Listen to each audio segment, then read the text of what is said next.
आजच्या या राष्ट्रीय सणाला सर्वप्रथम आजच्या या ध्वजाला वंदन, देशाला प्रणाम. सगळ्यात पहिल्यांदा येतो तो देश, नंतर धर्म. सगळ्यात प्रथम जे काय असेल आपलं कर्तव्य ते राष्ट्रप्रतीची श्रद्धा, आस्था सगळ्यात पहिल्यांदा आहे. मला सांगा, जर आपल्याकडे देशच नसेल तर आपण धर्म सांभाळणार का? नाही ना. त्यामुळे कुठलाही धर्म असो त्याची श्रद्धा पहिल्यांदा राष्ट्रपती असली पाहिजे. म्हणून आज सगळ्यात प्रथम भारत मातेला नमन. देश कशामुळे प्रगल्भ होतो? देश होतो आपला. आता आपल्या भारताच्या बाबतीतली केस वेगळी आहे, कारण आपल्याला स्वातंत्र्य घ्यावं लागलं. अनेक वर्षानुवर्षे ज्यांच्यामध्ये आपण जखडलो होतो, त्यातनं आपल्याला स्वातंत्र्यासाठी प्रचंड संघर्ष करावा लागला. म्हणून या स्वातंत्र्यासाठी बलिदान करणारे, त्यानंतर ह्या देशाची राष्ट्राची उभारणी करणारे सगळ्यांना नमन. आणि सगळ्यात महत्त्वाचं, तुम्हाला सतत ज्ञान देऊन मोठं करणारी अशी जी एक मोठी शक्ती आहे आपल्याकडे, सरस्वती माता, कोणी वाग्देवी म्हणतं, या सरस्वती मातेला नमस्कार. आजचा आदरणीय मंच, विद्यार्थी मित्रमैत्रिणी, समस्त स्टाफ. आज खरं भाषणाचं प्रयोजन नाही, तुम्हाला बराच वेळ उभं राहायला लागेल, पण चांगलं आहे. उन्हात बरं वाटतंय ना आज बसल्यापेक्षा? बसून व्यवस्था करायची असते. आज खरं भाषणाचं प्रयोजन नव्हतं, परंतु काही आनंदाचे क्षण असतात, ते आपण सगळ्यांनी एकत्रित एन्जॉय करायला पाहिजे. सगळ्यात मोठं एक गुलामगिरीचं प्रतीक होतं बाबरीचा ढाचा. येतं ना सगळ्यांना? कधीपासून होता तो? जेव्हा बाबर म्हणजे मुघल ज्या वेळेला आले होते 1210 पासून, गजनी, बाबर हे सतत प्रचंड अत्याचार करणारे असे होऊन गेलेले आहेत मुस्लिम राजे. मग त्यांनी तो तिथे, अयोध्या ही अशी नगरी आहे जिथे जैन 5 तीर्थंकरांचं जन्मस्थान आहे, रामाचं जन्मस्थान आहे, असं एक पवित्र स्थान होतं. तिथे अनेक मंदिरं होते. आणि या मुघल साम्राज्याने काय केलंय, धर्माच्या आस्थेवर सतत आक्रमण करत गेले. मग जैन मंदिर असो, हिंदू मंदिर असो, बौद्ध मंदिर, महत्त्वाचे 3 धर्म भारतात होते, जैन, बौद्ध आणि हिंदू. या 3 धर्मावर विविध प्रकारे आक्रमण केले. आणि नुसते आक्रमण न करता मूर्त्या छिन्न विछिन्न करणे. तुम्ही अजूनही बघत असाल तिकडे अफगाणिस्तानात वगैरे अजून हिंदू मंदिर आहेत, सगळ्या ठिकाणी आहेत, पण ते असे, कारण साम्राज्य बरंच पुढपर्यंत होतं आपलं. तुम्हाला माहिती आहे का, गांधारी जी होती ती गांधार प्रदेशातली होती. गांधार म्हणजे अफगाणिस्तानचा प्रदेश. तर या सगळ्या याच्यातलं 1200 वर्षापासून, म्हणजे 500 वर्ष झालेले आहेत तेव्हापासून तर ते मंदिर, त्याच्यावर तो बाबरी नावाचा जो राजा होता त्याच्या ढाचा त्याने स्वतःचा उभारला होता.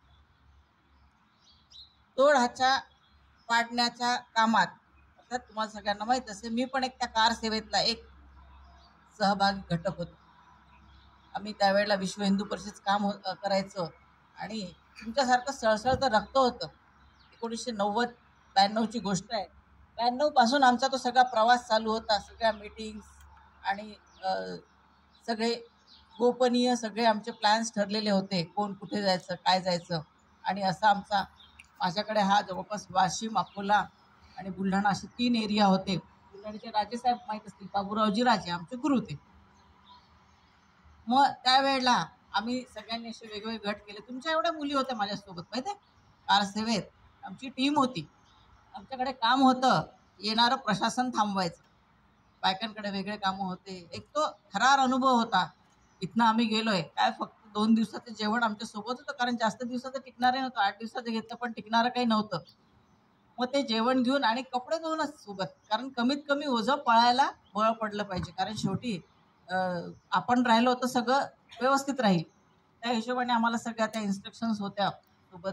शस्त्रबिस्त्र सगळं घेऊनच आम्ही आमच्या तयारीने आम्ही होतो. इथनं आम्ही खंडवा मार्गे निघालो पुढे, आणि शरयूच्या तीरावर एका ठिकाणी आम्हाला अडवलं. मग आम्ही आपल्या त्या रस्त्यावरच तिथे थांबलं. तिथे अगदी याच्या गवताच्या गाद्या वगैरे असं सगळं रेडी करून ठेवलं होतं. काही टीम समोर, अशा स्टेप बाय स्टेपने आम्ही गेलेलो. जे खास वरती जाऊन पाडणार होते, ती एक वेगळी टीम होती, असं सगळं ते होतं. पुढचे तर अनुभव माहीत नाही, पण आम्ही जे केलंय, जसं आम्ही आपल्या तिथे थांबलेलं रात्रभरात, थंडी, सगळंच प्रकार होतं. फक्त आम्ही 2 याच्यावर गेलेलो, पण ग्रुप असतं आणि एक तो देशभक्तीचा संचार. तुम्हाला सांगू का, हे सगळं करत असताना ना फक्त अंगात देशभक्ती असायला लागते, मला थंडी वाजत ना गरमी वाजत. देशभक्ती आणि धर्म या 2 गोष्टी अशा आहेत ज्यात तुम्ही सगळं तहान भूक विसरता. बस तोच एक आमच्या ह्याच्यात थरार हे होतं, ते थ्रिल होतं. आम्ही आपले ते टायर झाडं तोडायचे. आमच्यासोबत बरीच मुलं पण होती, म्हणजे अक्षरशः सगळेच लोक होते. काही सिनियर पण होते, आम्हाला कंट्रोल करणारे. मग पोलीस आले तरी काही लोक अगदी समोर जायची तयारी करायचे. मग अशा ह्याच्यात टायर शोधून आणणे, ते टायर जाऊन रस्त्यावर टाकणे, झाडं पाडून आडवे करणे, असे ग्रुपने 8-8, 10-10च्या कुठून ताकद येत होती माहीत नव्हती. ती खरं ती रामाचीच ताकद होती असं म्हणायला काही हरकत नाही. वानर सेनेची ताकद होती. अशा ह्याच्यात आम्ही ते सगळं अडवून ठेवत होतो. आणि जसं कळलं की झालंय, ढाचा पडलाय, इमिजिएट विदिन 1 hour कोण कुठे गेलं कळलंच नाही. नंतर एकदम क्लीन होऊन गेलं. कसं तरी आम्ही आपल्या गाड्या, वेगवेगळ्या गाड्या पकडल्या आणि वाशिमपर्यंत येऊन पोहोचलो. त्यावेळेस त्या सरकारने आपल्याला वॉरंट पण काढले होते. आम्ही भूमिगत होतो बरेच वेळेला. तर ही एक अभिमानाची गोष्ट नक्की तुमच्यासाठी शेअर करावीशी वाटली, की अगदी काय म्हणता येईल त्याला, खारीच्या अंगावर जे काय तिने रेतीमध्ये जे काय तिचं असेल त्या कणातला एक भाग, त्यातला एक छोटासा पार्ट मी होते. पण कुठेतरी ते एक आनंद आणि एक समाधान वाटते की यस. आणि आमचा प्रण होता की अयोध्या नाही, काश्मीर नाही, आमचे त्यावेळेसचे ब्रीद होते, राम मंदिर तो झाकी है, काशी मथुरा बाकी आहे. माहिती आहे का सगळ्यांना? मथुरेचं सगळ्यांना माहिती आहे, जन्म तिथे झालेला आहे, तिथे जेल आहे, पण ती पण सध्या अतिक्रमणात आहे. काशीचंही तसंच होतं. म्हणजे जे जे आपले आस्थास्थान आहे त्याच्यावर अतिशय घाण प्रकारे क्रूरपणे आक्रमण केलेलं आहे. आजही तिथे जेल आहे, सगळ्या कृष्णाच्या जन्माचं स्थान आहे, सगळे पुरावे असताना आपली न्यायदेवता डोळ्यावर कपडा बांधून बसलेली आहे. कारण ही सिस्टीम आजही काय माहिती आहे का, आज जे काय होतंय ते इतकं चांगल्या पद्धतीनं होतंय.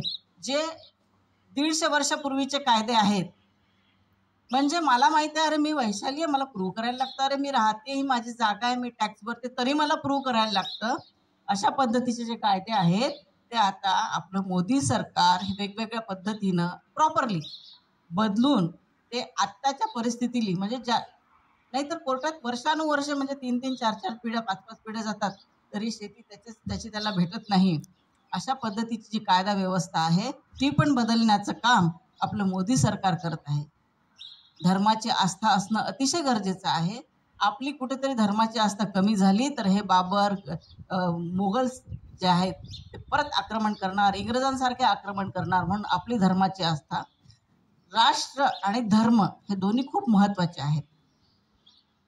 मग राष्ट्रभक्ती नसेल तर धर्म राहणार आहे का तुमच्या डोक्यात? भारत आमचा आहे, पहिल्यापासून आहे, भरत चक्रवर्तीपासूनचा आहे. मग ही जी आहे याच्याशी जो कोणी गद्दारी करेल तो माझा दुश्मन असेल, ही भावना प्रत्येकाच्या मनात असली पाहिजे.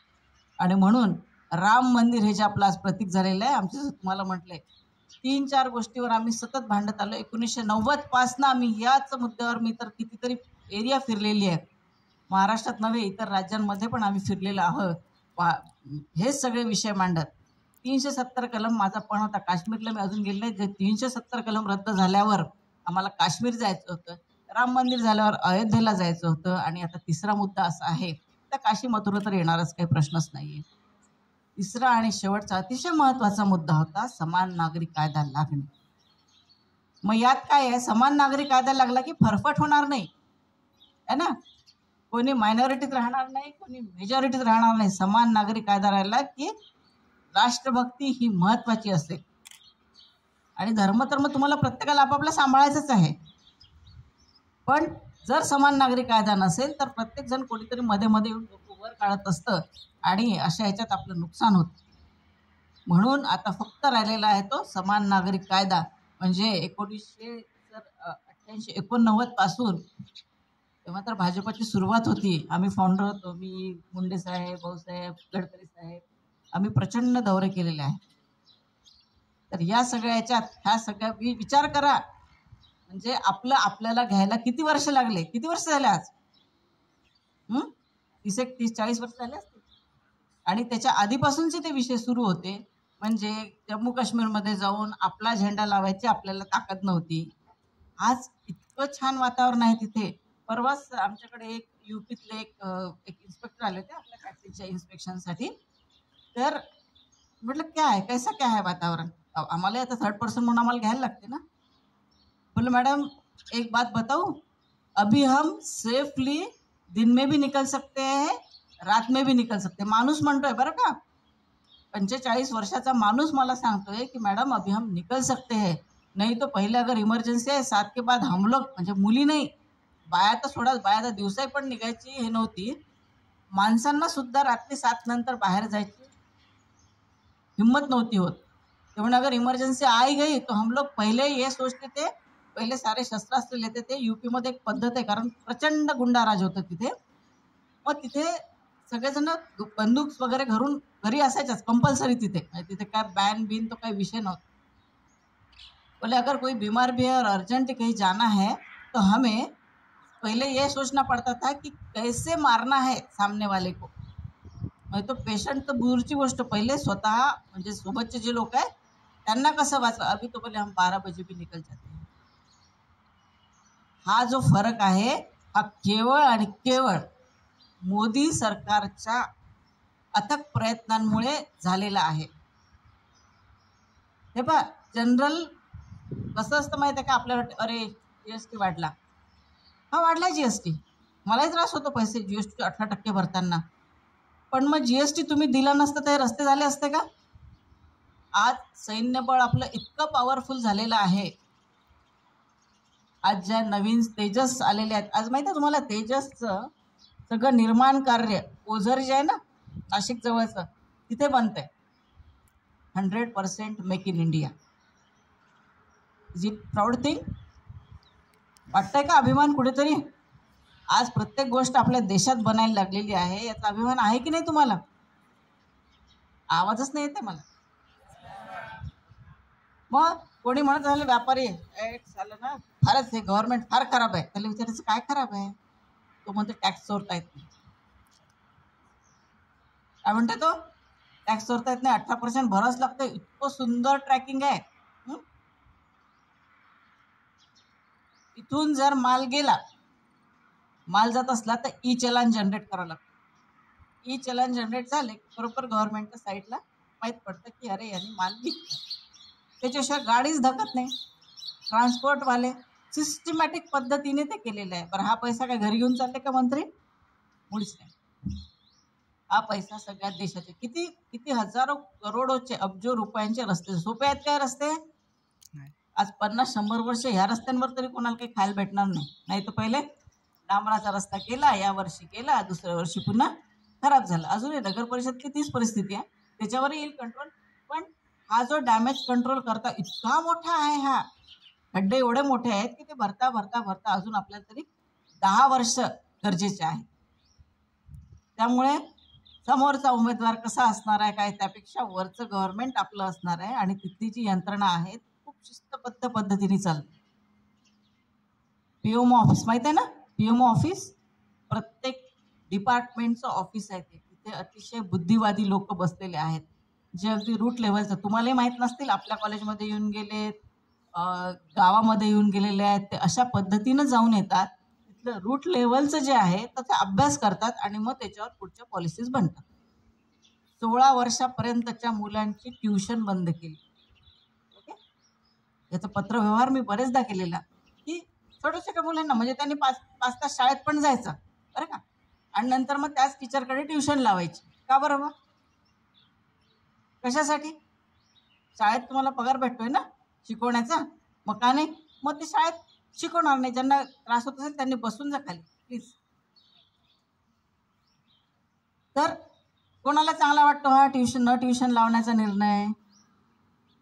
मुलं घरात सुद्धा पाहायला मिळायची नाही. तो 4-5 वाजेपर्यंत शाळेतून येतात, 5 तास शाळेतनं येणार, नंतर 2 तास जेवण करणार, परत ट्युशनला जाणार. त्याचं बालपणच हिरावून जात होतं. ह्या सगळ्या गोष्टी असंच आता कोचिंगचं पण होणार नाही, कोचिंगवरही चाप बसणं गरजेचं आहे. लक्षात ठेवा, तुम्ही पण पत्र टाकू शकता, PMO ऑफिसला डायरेक्ट लिहायचं आहे. एका कोचिंग क्लासेसमध्ये 300-300, 400-400 मुलं भरतात. एका क्लासमध्ये 100 असतात.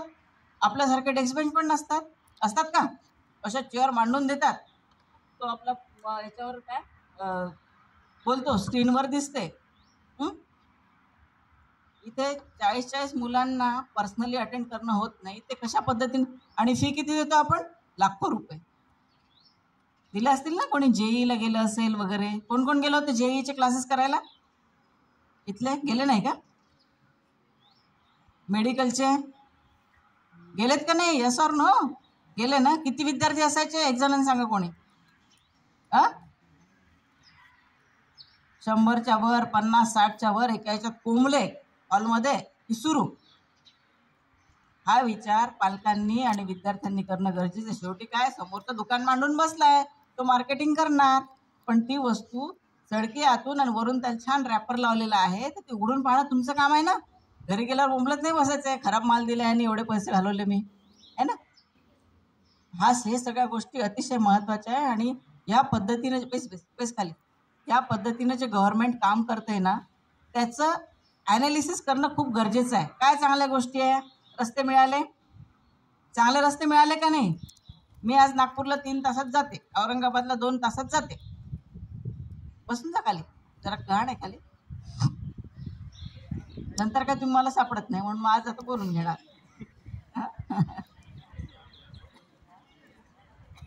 कंटाळा आला तर जोरात टाळ्या वाजवायचा, मी थांबून जाईल. मी सिरियसली, आम्ही असंच करायचं स्कूलमध्ये असताना, कॉलेजमध्ये असताना. समोरचा खूप बोर मारायला लागला की जोरात टाळ्या वाजवायचं आणि समजून द्यायचं चला आता आपल्याला आवरावं लागतं.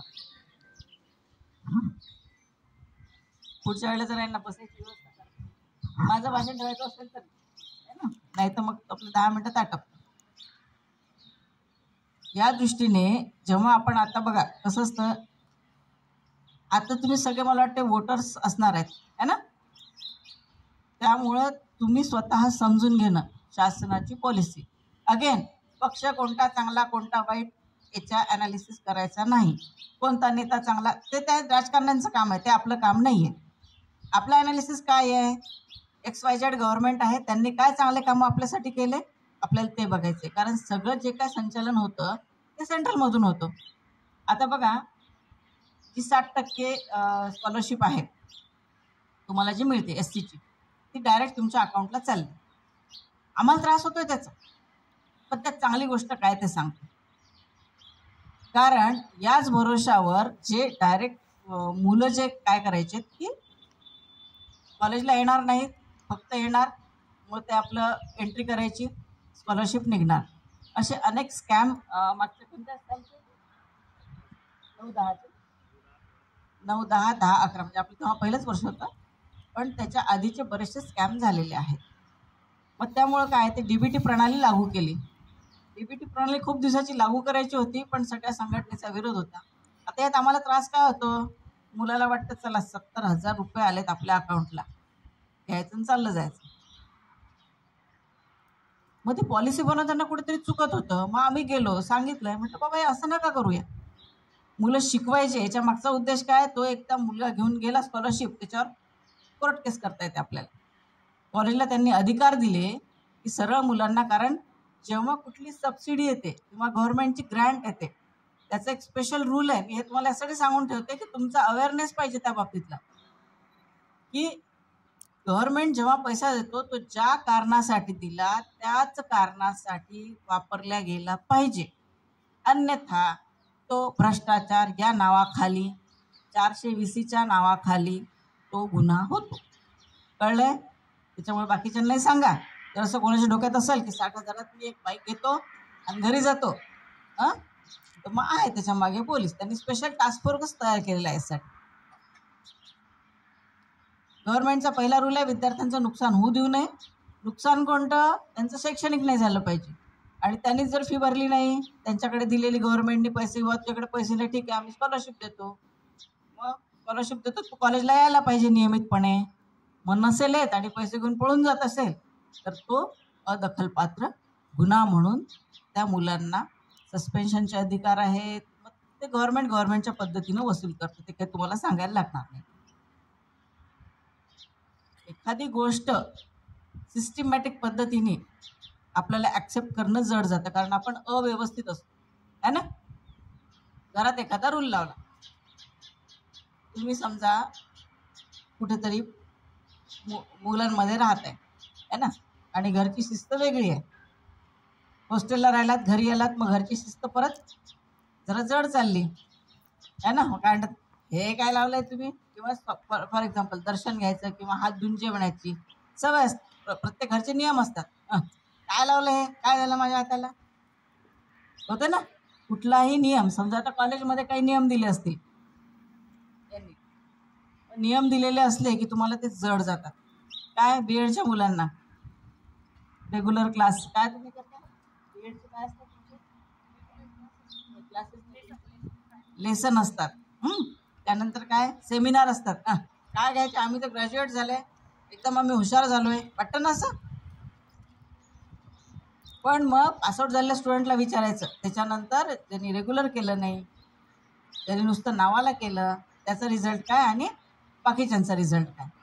त्यामुळं प्रत्येक नियम कॉलेज करतंय तो चुकीचा असतो, हे डोक्यातनं. कॉलेज म्हणा किंवा देश म्हणा किंवा राष्ट्र म्हणा, कोणी जो काय एखादा नियम बनवतो तो चुकीचा असतो, ही पहिली धारणा काढून टाकायची. पहिल्यांदा काय विचार करायचं, ते चारी बाजूने विचार करायचा. आम्हाला फार त्रास झाला होता स्कॉलरशिपचे, हे जे स्विचिंग चालू होतं ना त्यावेळेला. कारण त्रास त्याचा नव्हता, त्रास हा होता की अरे मुलं भरणार नाही, गॅरंटी होती आम्हाला, होती ना सर, मुलं पैसे भरतील नाही याची आम्हाला गॅरंटी होती. आम्हाला ते टेन्शन की त्याच्यानंतरचे आम्ही खर्च कसे चालवायचे, ह्याच्यामुळं आम्हाला ती पॉलिसीवर चेंजेस हवे होते किंवा काहीतरी अश्युअर्ड पाहिजे होतं. त्यात असं लिहिलं होतं 7 दिवसात मुलांनी भरायचे. ते पुढं काय नव्हतं, मग ते पुढं आता सगळं गव्हर्नमेंटनी दिलं. त्यामुळं जे काय गव्हर्नमेंट करते, मोदी सरकार ज्या ज्या काही गोष्टी आणतंय, म्हणजे आपण ज्याला म्हणता येईल मोदी सरकार, आपलं सरकार, डेव्हलपिंग सरकार, जे जे काय त्याला तुम्हाला लेबल्स लावता येतील ते आज तुम्ही या पद्धतीने विचार करलात तुमच्या लक्षात येईल.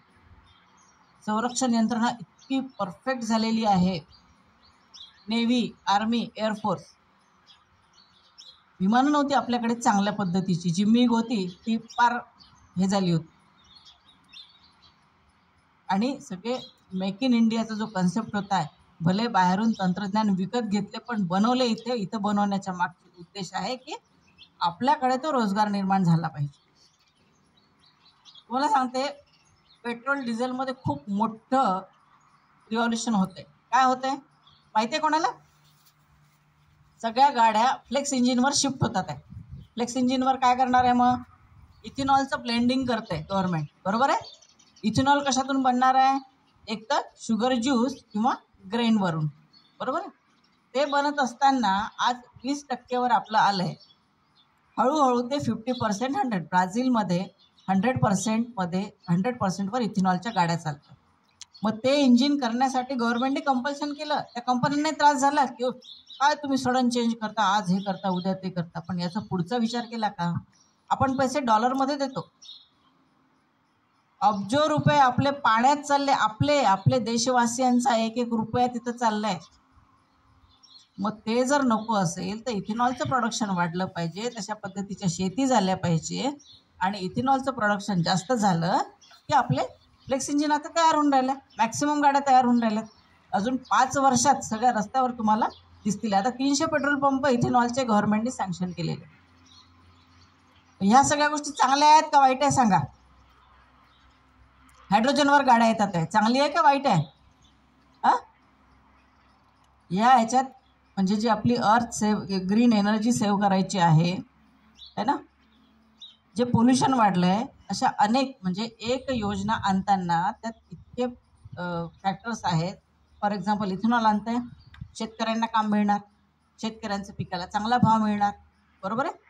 मग त्यांनी तांदळावर केलं, मेजवर केलं किंवा ऊसावर केलं, या सगळ्यातून शेतकऱ्यांना उत्पन्न भेटणार की नाही? कॅश क्रॉप मिळेल ना. म्हणजे बा साखर, आता समजा यातल्या 1000 लोकांनी साखर सोडली तर साखरेचं उत्पादन कमी होईल. पण साखर जरी कमी झाली तर इथेनॉल वाढेल की नाही? मग इथेनॉल वाढलं तर शेतकऱ्याला भाव मिळणार. अशा पद्धतीनं हा शेतकरी मोठा झाला. बरोबर आहे. देशातला जो पैसा जो बाहेर जात होता, समजा माझ्याकडे घरात पैसे आणि मला घरातला नाही वापरायचा आणि मी कर्ज घेऊन वापरतोय, कोणता चांगला पडेल? घरातला पैसा की बाहेरून कर्ज घेतलेला? घरातला पैसा. मग तसंच आपण इथेनॉलवर गाड्या म्हणजे फ्लेक्स इंजिनच्या गाड्या वापरायला सुरुवात केली की आपला जो बाहेरून जो आपण डॉलरमध्ये देतो, आपण ज्या बॅरल विकर घेतो त्या डॉलरमध्ये घेतो आणि इथे इंडियन रुपीजमध्ये विकतो. ज्यांना गणित कळतं त्यांनी बघा कितीचा डिफरन्स येतो. काय किंमत आहे आज याची एका डॉलरची? 70-80 रुपये असेल काहीतरी. हां 83. मग 83 रुपये आपण तिथे देणार आणि इथे कसं विकणार? 100 रुपये लिटर. किती गॅप झाला की नाही? हे जे नुकसान आहे हे भरून केव्हा निघेल? जेव्हा आपण ह्या सगळ्या गोष्टी ज्या डेव्हलप करतात आहे मोदी सरकार जे डेव्हलप करते या पद्धतीनं होतील. आणि ह्या सगळ्या आम्हाला कळणं गरजेचं आहे. मग एक्झाम सिस्टीम असो, आता नवीन NEP लागू होते, नॅशनल एज्युकेशन सिस्टीम. त्यात कोणी म्हणजे सपोज एक्स्ट्रा ट्रेनिंग, इंजिनिअरिंगला आहे मुलगा आणि त्याला एखादं वेगळं AIचं, मेकॅनिकलला आहे त्याला AIचं ट्रेनिंग घ्यायचं, शिकायचं आहे, कोर्सेस करायचे, ते सुद्धा आहे. तुम्ही सगळे तुम्हाला ट्रेनिंग करा म्हटलं की तुम्हाला असं अरे कॉलेज पैसेच मागतं. 10 ट्रेनिंग आहे त्यातले 5 ट्रेनिंग कॉलेज फ्री देणार आहे.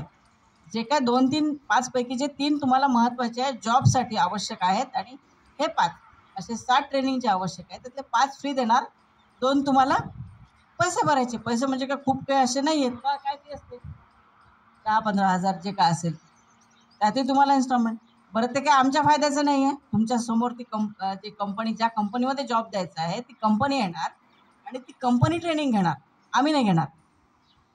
कारण त्या कंपनीला माहिती आहे काय पाहिजे आहे. या एखादा जर मुलगा लावायचा आहे, मुलगी लावायची आहे फॅक्टरीमध्ये, तर त्यांच्याकडनं काय काम करून घ्यायचं त्याला माहीत असलं पाहिजे ना. इंजिनिअरिंग तुमचं बेसिक ट्रेनिंग आहे. कुठल्याही डिपार्टमेंट, समजा बँकिंगमध्ये एखादी मुलगी पास झाली मग तिला बँकिंगचं ट्रेनिंग घ्यायला लागणार की नाही? बँकिंगचे क्लासेस लावतात ना.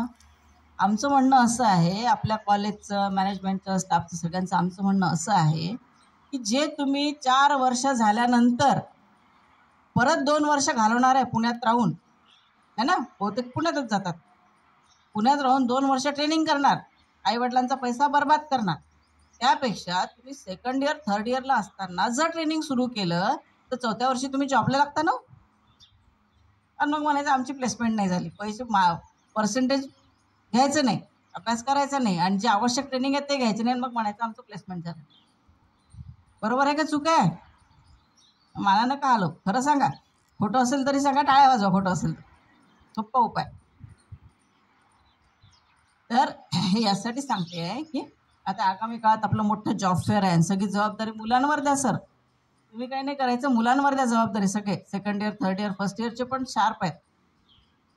तुम्ही स्वतः जबाबदारी घ्या. यात 2-3 गोष्टी होतात. इव्हेंट मॅनेजमेंट येतं, तुम्हाला कसं वागायचं ते येतं. कंपन्यांशी संपर्क होतील तुमच्या, डायरेक्ट तुम्ही जाऊ शकता. 25-30 ज्या कंपन्या जास्त येणार आहेत त्या सगळ्यांशी तुमचे पर्सनल कॉन्टॅक्ट होतील जर तुम्ही ॲज अ व्हॉलेंटियर किंवा स्वतः इनिशिएटिव्ह घेऊन काम केलं तर. आणि हे कंपल्शन आहे, ॲज अ पार्ट ऑफ तुमच्या कॉलेजच्या सिलेबसचा पार्ट म्हणून करा. आज तुम्हाला असं वाटत असेल हा कॉलेज काम करून घेते, चालेल, आम्हाला शिव्या घातल्या आज तरी चालेल, पण 4 वर्षानंतर तुम्हीच येऊन हार घालाल सगळ्यांना. बरोबर आहे ना? तर माझे हे शब्द लक्षात ठेवा, मार्क करा. आणि या पद्धतीनं काम केलं तरच तुम्ही आयुष्यात सक्सेस होणार आहेत. आणि अगेन पुन्हा सांगते, प्रत्येक पाऊल आपलं हे देशहितासाठी असलं पाहिजे. धर्मसंरक्षण आपली जबाबदारी आहे, पण देश संरक्षण पहिलं आहे. आपण त्याच मार्गाने जातो. तुम्ही लक्षात घ्या, आता तुम्हाला जसं जेव्हापासून आपलं सरकार आलेलं आहे मोदी सरकार, तेव्हापासूनचे एक पावलं लक्षात घ्या तुम्ही. स्वच्छता अभियानपासून राबवलं ना.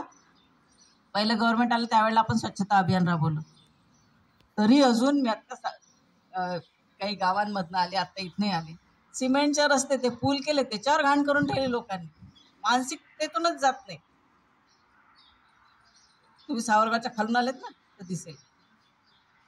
बाकीच्या खेड्यामध्ये हाच प्रवाह, म्हणजे किती रूट लेवलपासून तर चंद्रयान पाठवण्यापर्यंत, आदित्य पाठवण्यापर्यंत किती लेवलचं काम शासनाला करायला लागतंय. म्हणजे आणि कोणासाठी तुम्ही आम्ही डेव्हलप झालं पाहिजे, भारत नंबर 1 झाला पाहिजे.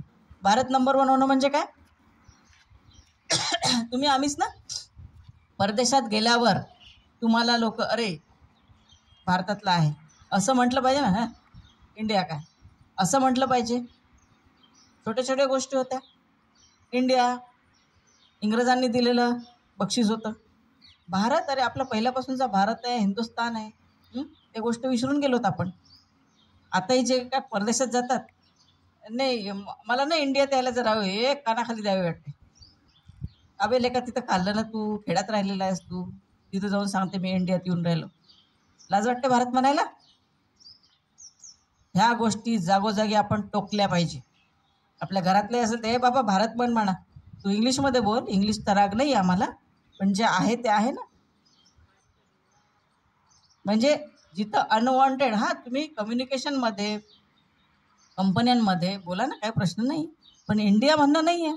भारत भारतच राहिलं आहे. हां, त्यामुळे हे असे छोटे छोटे जे गुलामगिरीचे प्रतीक आहेत, हे या आपल्या सरकारने गेल्या 20-15 वर्षात असे धुवून काढलेले आहेत. राहिलेले आता पुढच्या 5 वर्षात धुवून निघणार आहेत. त्याच्यामुळं काय गव्हर्नमेंटने मी काही इथं प्रचार करायला उभी नाही आहे, पण काय योग्य आहे काय अयोग्य आहे याचा विचार आपल्याला करता आला पाहिजे. मला असं वाटते आजच्या पुरतं एवढं पुरं झालं. धन्यवाद, तुम्ही बसून ऐकलं. थँक्यू.